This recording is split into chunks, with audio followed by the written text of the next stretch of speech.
다 함께 사도신경 하심으로 2021년도 2월 11일 목요일 온라인 새벽기도에 하나님께 올려드리겠습니다. 사도신경 하시겠습니다.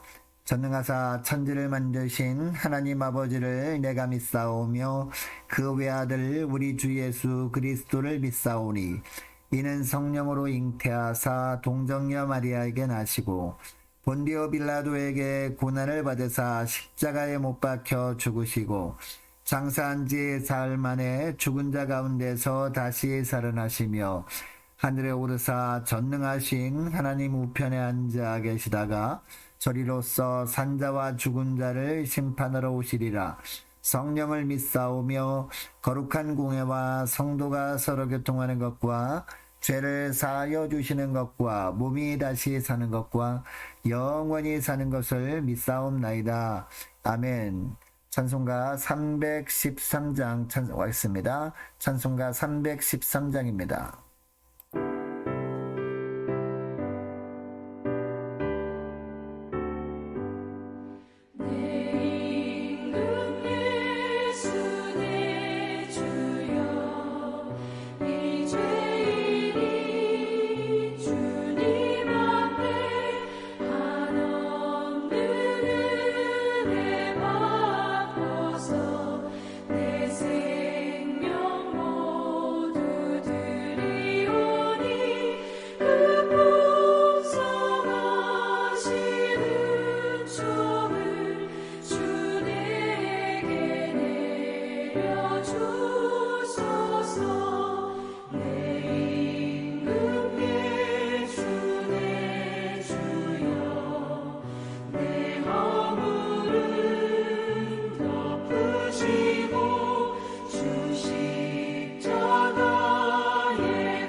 하나님 아버지 감사합니다. 오늘도 새날을 허락하시고 말씀을 통해서 주님께서 선한 길로 인도하시려고 저희를 새벽 기도회로 하나님께 나올 수 있도록 도와주심을 감사합니다.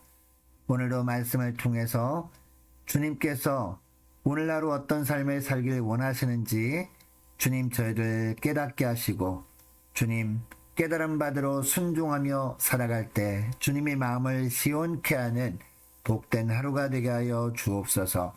감사드리오며 우리 주 예수님의 이름으로 기도드리옵나이다. 아멘. 하나님의 말씀은 열왕기상 17장 8절부터 24절까지 말씀입니다. 열왕기상 17장 8절부터 24절, 열왕기상 17장 8절부터 24절까지 말씀입니다. 열왕기상 17장 8절부터 24절까지 말씀입니다. 자, 8절부터 함께 합독하시겠습니다.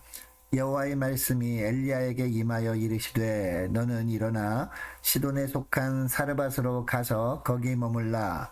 내가 그곳 과부에게 명령하여 내게 음식을 주게 하였느니라. 그가 일어나 사르밧으로 가서 성문에 이를 때에 한 과부가 그곳에서 나뭇가지를 줍는지라. 이에 불러 이르되 청하건대 그릇에 물을 조금 가져다가 내가 마시게 하라. 그가 가지러 갈 때에 엘리야가 그를 불러 이르되 청하건대 내 손에 떡 한 조각을 내게로 가져오라. 그가 이르되 당신의 하나님 여호와께서 살아계심을 두고 맹세하노니 내가 떡이 없고 다만 통에 가루 한 움큼과 병에 기름 조금뿐이니라. 내가 나뭇가지 둘을 주어 다가 나와 내 아들을 위하여 음식을 만들어 먹고 그 후에는 죽으리라. 엘리야가 그에게 이르되 두려워하지 말고 가서 내 말대로 하려니와 먼저 그곳으로 나를 위하여 작은 떡 한 개를 만들어 내게로 가져오고 그 후에 너와 내 아들을 위하여 만들라. 이스라엘의 하나님 여호와의 말씀이 나 여호와가 비를 집에 내리는 날까지 그 통의 가루가 떨어지지 아니하고 그 병의 기름이 없어지지 아니하리라 하셨느니라. 그가 가서 엘리야의 말대로 하였더니 그와 엘리야와 그의 식구가 여러 날 먹었으나 여호와께서 엘리야를 통하여 하신 말씀같이 통의 가루가 떨어지지 아니하고 병의 기름이 없어지지 아니하니라. 이 일 후에 그 집주인 되는 여인의 아들이 병들어 증세가 심히 위중하다가 숨이 끊어진지라.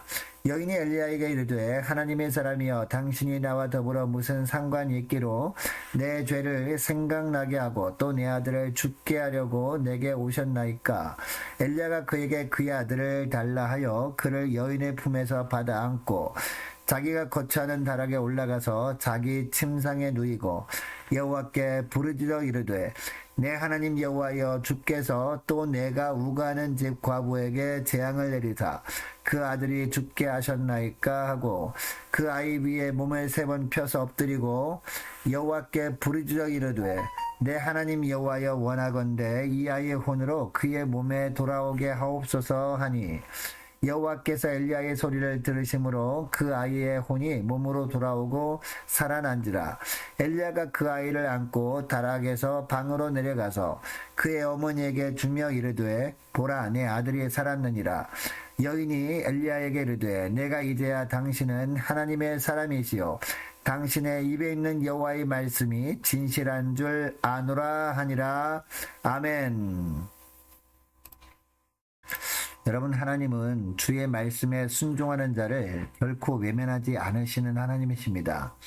주님의 말씀대로 순종하면 결국 채우시고 살리시는 하나님이십니다. 그리고 보호하시는 하나님이십니다. 계속해서 엘리야 선자 이야기가 계속되고 있습니다. 우리가 어제 살펴본 것처럼 하나님께서 엘리야를 아합 왕에게 보내서 말씀을 전하게 하신 후에 하나님은 엘리야를 그리시네가로 인도하셨습니다. 그곳에서 3년 6개월 동안 까마귀를 통해 아침 저녁으로 떡과 고기를 먹이셨습니다. 여러분, 하나님께서 엘리야를 그리시네가로 가서 머물라고 하셨던 이유가 무엇이었을까요?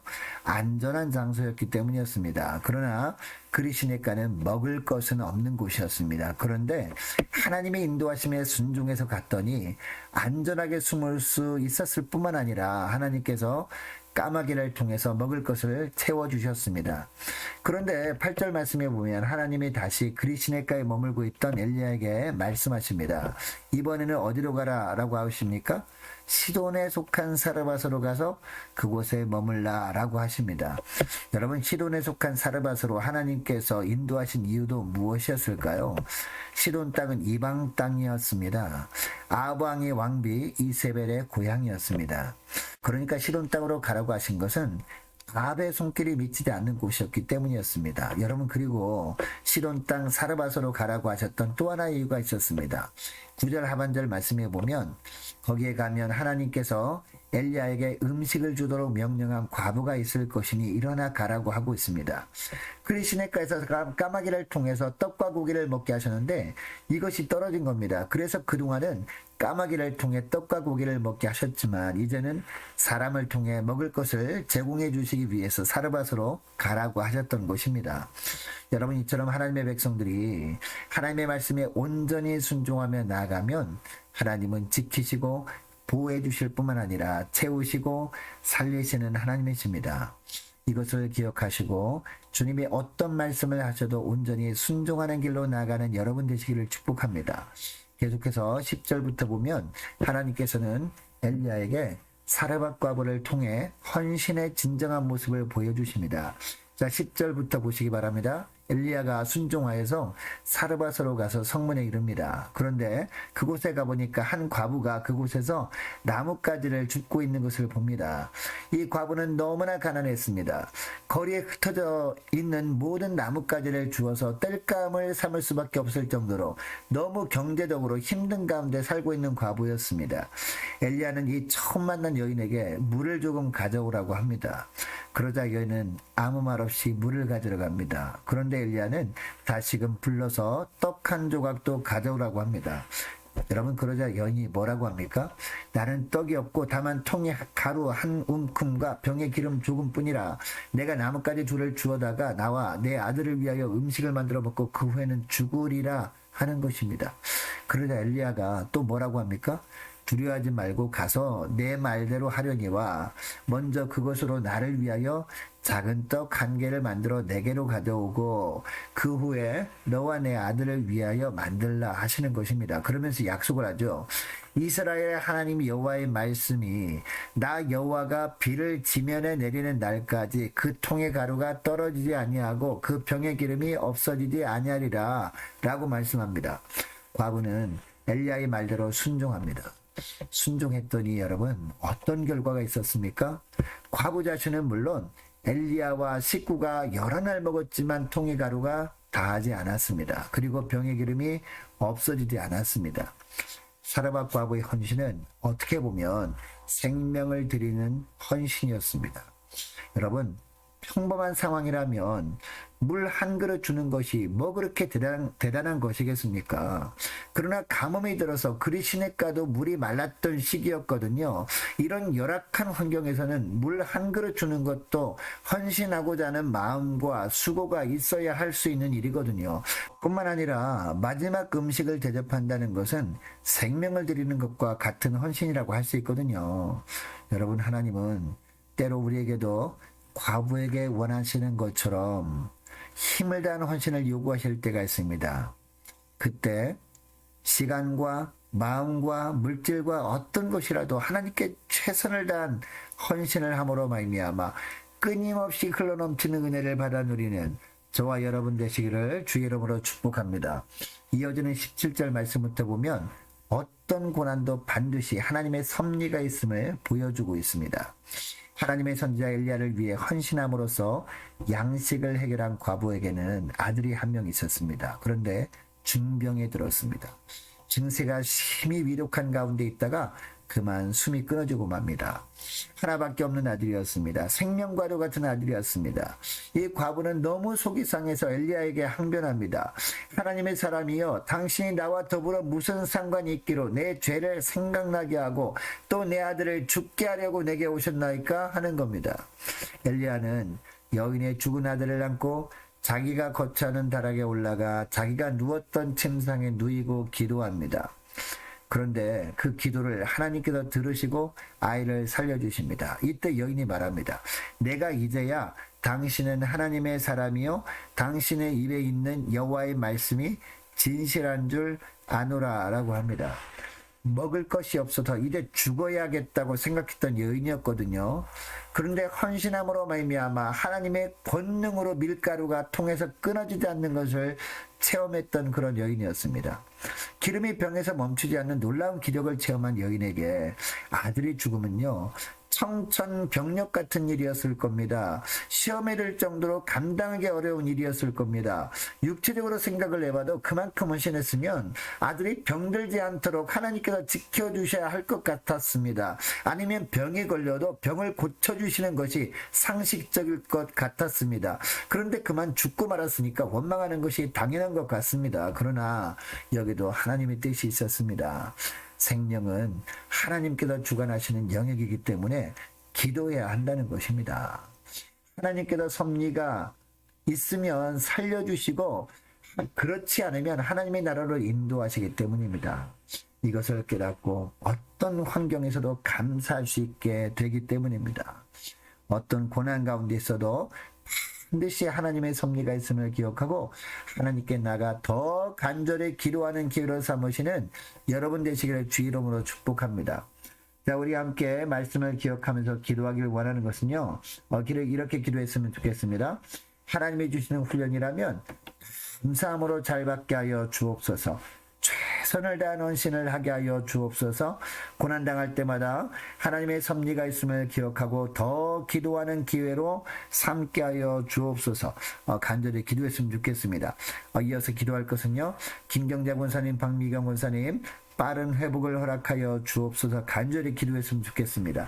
또한 코로나 재검사 받고 결과 기다리는 분들 다 좋은 결과 나와서 하나님께 영광 돌리게 하여 주옵소서. 간절히 기도했으면 좋겠습니다. 또한 자가격리하는 가정을 지켜 주옵소서. 간절히 기도하면 좋겠습니다. 어려울수록 더욱 사랑으로 연합하는 함께 가는 교회가 되게 하여 주옵소서. 다른 많은 환우들 위해서 기도해 주시기 바라고, 취업을 앞둔 청년들과 고3 올라가는 우리 학생들이 있습니다. 선교사님들이 있습니다. 나라 민족을 위해서 함께 기도하기를 원하고요. 각 가정이 기도 제목을 놓고 우리 함께 간절히 기도했으면 좋겠습니다. 자, 우리 찬양 반주에 맞춰서 기도하기를 원합니다. 기도하겠습니다.